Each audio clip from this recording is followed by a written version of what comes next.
प्यारे बच्चों, class 12th के लिए विभिन्न गेस्ट पेपरों की सहायता से राजनीतिक शास्त्र का सेट 5 का क्वेश्चन और आंसर आप लोगों के सामने वीडियो के माध्यम से बता पा रहा हूं। अपने चैनल इकोनॉमिक्स प्लस पर यदि आप नए हैं तो चैनल को सब्सक्राइब करके बेल आइकन को दबा लें। वीडियो को ज़्यादा से ज़्यादा शेयर करें ताकि और भी बच्चे इसका लाभ उठा सके। तो चलिए हम लोग आज कुछ नया सीखते हैं।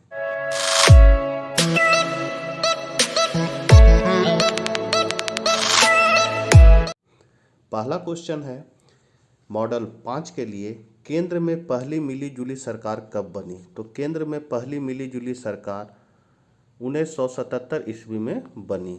दूसरा है दक्षिण एशिया का सबसे बड़ा देश कौन सा है? तो भारत।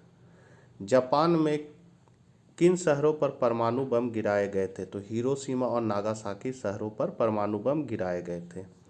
एशियान का क्या अर्थ होता है? तो एशिया सहयोग संगठन। सुरक्षा परिषद में कितनी बार वीटो का प्रयोग किया गया है? तो सोवियत संघ ने 116 और अमेरिका ने 44 बार वीटो का प्रयोग किया है। भारत में कितने राज्य और कितने संघीय अंचल हैं? तो भारत में 28 राज्य और 7 संघीय अंचल हैं। हरित क्रांति का एक नकारात्मक प्रभाव बताएं। तो हरित क्रांति से मृदा क्षरण एवं मृदा प्रदूषण बढ़ा है। आज़ादी के समय भारत को किन 2 चुनौतियों का सामना करना पड़ा? तो आज़ादी के समय भारत को 2 चुनौतियों का सामना करना पड़ा। पहला विभाजन का और दूसरा सांप्रदायिक अशांति का। 9वां क्वेश्चन है मंडल आयोग के कोई 2 सिफारिशों को लिखें। तो पिछड़े वर्गों हेतु 27% आरक्षण की व्यवस्था और दूसरा नौकरियों में प्रोन्नति में भी आरक्षण की व्यवस्था। 10वां दूसरी पंचवर्षीय योजना का क्या उद्देश्य था? तो कृषि विकास में प्राथमिकता। 11 है संयुक्त राष्ट्र संघ के संस्थापक देशों की संख्या कितनी थी? तो 51। 12 है संयुक्त राष्ट्र सुरक्षा परिषद क्या है? तो सुरक्षा परिषद संयुक्त राष्ट्र संघ की कार्यपालिका है। इसके 5 सदस्य स्थायी हैं और 10 अस्थायी। महत्वपूर्ण निर्णयों में उसे 9 वोटों की आवश्यकता पड़ती है, बशर्ते अस्थायी सदस्यों में किसी का निषेधात्मक वोट न हो। गठबंधन क्या है? तो पूर्ण बहुमत नहीं प्राप्त होने की स्थिति में कई दल या 2 दल साथ मिलकर साझा कार्यक्रमों द्वारा सरकार निर्माण करे तो उसे गठबंधन कहते हैं। केंद्र में कांग्रेस गठबंधन की सरकार चल रही है। बिहार में भी गठबंधन सरकार है और झारखंड में भी गठबंधन सरकार है। अगला क्वेश्चन है एक ध्रुवीय व्यवस्था क्या है? तो 25 दिसंबर 1991 से पहले विश्व में 2 ध्रुवीय व्यवस्था थी। 1991 में सोवियत संघ का औपचारिक रूप से विघटन और उससे कुछ समय पहले पूर्वी यूरोप के देशों से कम्युनिस्ट शासकों के खत्म होने से 1945-91 के बीच के काल की इस 2 ध्रुवीय व्यवस्था का अंत हो गया था, इसलिए इसे एक ध्रुवीय व्यवस्था कहा जाने लगा।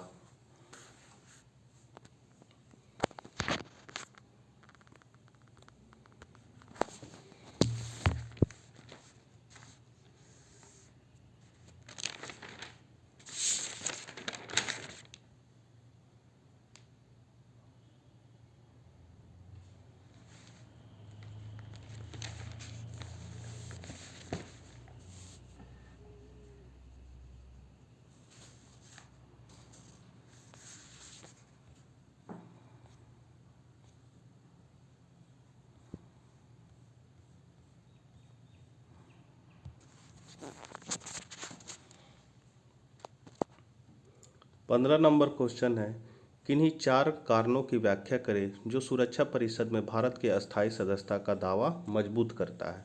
तो भारत संयुक्त राष्ट्र में पूर्ण आस्था रखता है और विश्व शांति के लिए इसे एकमात्र संस्था मानता है। अतः भारत इस संस्था का प्रबल समर्थक है और इसके कार्यकलापों में सक्रिय भाग लेता है। यह संयुक्त राष्ट्र के कार्यक्रमों को सफल बनाने में हार्दिक सहयोग देता है।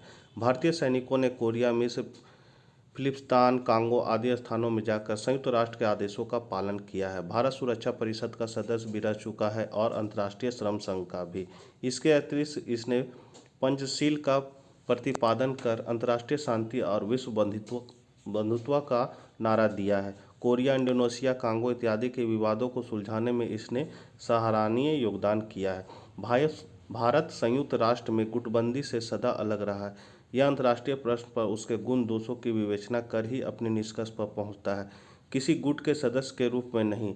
इसलिए इराक, लेबनान तथा जोर्डान में अमेरिका नीति का भारत ने जबरदस्त विरोध किया। दूसरी ओर हंगरी में रूसी आक्रमण की भी इसने निंदा की। चीनी आक्रमण के बावजूद भारत अमेरिकी गुट में सम्मिलित नहीं हुआ।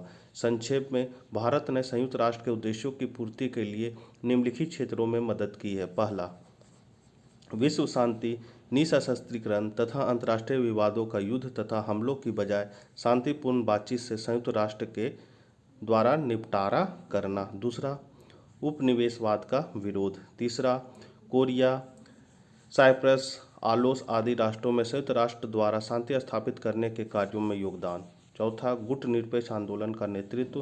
पांचवा, दक्षिणी अफ्रीकी की रंगभेद की नीति के विरुद्ध आंदोलन। और छठा, मानवाधिकारों के लिए विभिन्न राष्ट्रों की जनता द्वारा चलाए जा रहे आंदोलनों का समर्थन। 16 नंबर क्वेश्चन है, वैश्वीकरण के आर्थिक पद से आप क्या समझते? तो वैश्वीकरण के आर्थिक प्रभाव इस प्रकार है। पहला, उत्पादों की विभिन्नता। नई आर्थिक नीतियों के कारण अनेक बहुराष्ट्रीय कंपनियों ने भारत में अपना धन निवेश किया, इसलिए भारतीय उपभोक्ताओं को सस्ती कीमतों पर विभिन्न किस्मों तथा गुणवत्ता के उत्पाद मिल रहे हैं। दूसरा, अधोसंरचना में विकास। वैश्वीकरण तथा निजीकरण की नीति के कारण अधोसंरचना की स्थिति में बहुत सुधार आया है। संचार क्षेत्र में भी बहुत विकास देखा जा सकता है। इस प्रकार कई निजी कंपनियां उपभोक्ताओं की बेहतर सेवाएं दे रही है।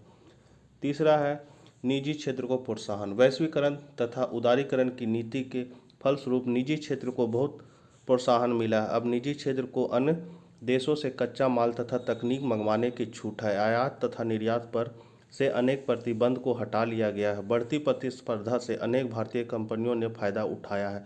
वैश्वीकरण के कारण कुछ बड़ी भारतीय कंपनियां स्वयं बहुराष्ट्रीय कंपनी के रूप में उभर कर सामने आई है, जैसे टाटा मोटर गाड़ी, इन्फोसिस, आईटी आदि। अगला पॉइंट है, सेवा क्षेत्र को प्रोत्साहन। तो वैश्वीकरण ने सेवा प्रदान करने, विशेष रूप से सूचना तथा संचार प्रौद्योगिकी संबंधित कंपनियों के लिए नए अवसर पैदा किए। इसके अतिरिक्त आंकड़ा प्रविष्टि डाटा एंट्री, लेखाकरण, प्रशासनिक कार्य, इंजीनियरिंग जैसी कई सेवाएं भारत जैसे देशों में अब सस्ते में उपलब्ध है और विकसित देशों को निर्यात की जाती है।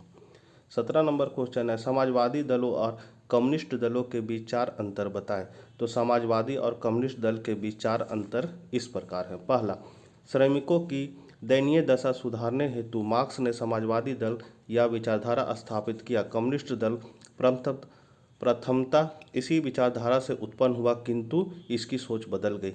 दूसरा, समाजवादी दल सर्वहारा समाज की कल्पना करता है। कम्युनिस्ट दल जनजातियों के लिए विकास की बात करता है, अधिनायकवादी तरह से। तीसरा है, समाजवादी दल अहिंसा है, किंतु कम्युनिस्ट दल कट्टर एवं हिंसा का रास्ता भी अपना लेते हैं। चौथा है, समाजवादी दल में बुद्धिजीवी वर्ग है, कम्युनिस्ट दल में जनजाति समाज का बोलबाला है। समाजवादी दल राष्ट्रीय संपत्ति की संरक्षण की बात करता है, जबकि कम्युनिस्ट दल राष्ट्रीय संपत्ति को नुकसान भी पहुंचाते हैं। 18 नंबर क्वेश्चन है, नागरिक स्वतंत्रता संगठनों को किन चुनौतियों का सामना करना पड़ा है? तो उत्तर है, नागरिक स्वतंत्रता संगठनों को निम्नलिखित चुनौतियों का सामना करना पड़ा है। पहला, जन विरोध का सामना करना पड़ा है, आर्थिक अनियमितता झेलनी पड़ी है, जेल की यातना भुगतनी पड़ी है, विभिन्न संगठनों के हितलाभ के कारण असहयोग और आलोचनाएं झेलनी पड़ी। लास्ट क्वेश्चन है, पर्यावरण के सुरक्षा के लिए आप क्या सुझाव देते हैं? तो पर्यावरण का अर्थ है, पर्यावरण को आंग्ल भाषा में इन्वायरमेंटल कहते हैं। पर्यावरण शब्द 2 शब्दों से बना है, परि प्लस आवरण। परि का अर्थ होता है चारों ओर से एवं आवरण का अर्थ होता है ढके या घेरे हुए। जिस वर्ड के अनुसार प्रत्येक वस्तु जो किसी वस्तु को चारों ओर से घेरती है एवं उस पर प्रत्यक्ष प्रभाव डालती है, पर्यावरण है। रॉस के शब्दों में, पर्यावरण कोई बाह्य शक्ति है जो हमें प्रभावित करती है। स्पष्ट है कि पर्यावरण के चारों ओर जो भी वस्तुएं, परिस्थितियां या एवं शक्तियां पाई जाती है, वही उसका पर्यावरण है। पर्यावरण सुरक्षा की समस्या। तो पर्यावरण की प्राकृतिक, सांस्कृतिक तथा जैविक विशेषताएं एक दूसरे के कार्यात्मक संबंध द्वारा जुड़ी हुई है, लेकिन आज मनुष्य ने अपने तत्कालीन लाभ की पूर्ति के लिए पर्यावरण के संतुलन को बिगाड़ा है, जो मनुष्य के लिए विनाशकारी है। वनों के अंधाधुंध विनाश, कृषि भूमि का विस्तार, जनसंख्या में वृद्धि, अत्यधिक पशुचारण, औद्योगिकरण, नगरीकरण आदि ने पर्यावरण को दूषित कर उसकी सीमा का अतिक्रमण नगरीकरण आदि ने पर्यावरण को दूषित कर उसकी सीमा का अतिक्रमण कर दिया है। इनमें जल, थल, वायु एवं ध्वनि प्रदूषण की समस्याएं विकट होती जा रही है। मानव जाति के भविष्य के लिए पर्यावरण सुरक्षा आवश्यक है। नागरिकों का दायित्व।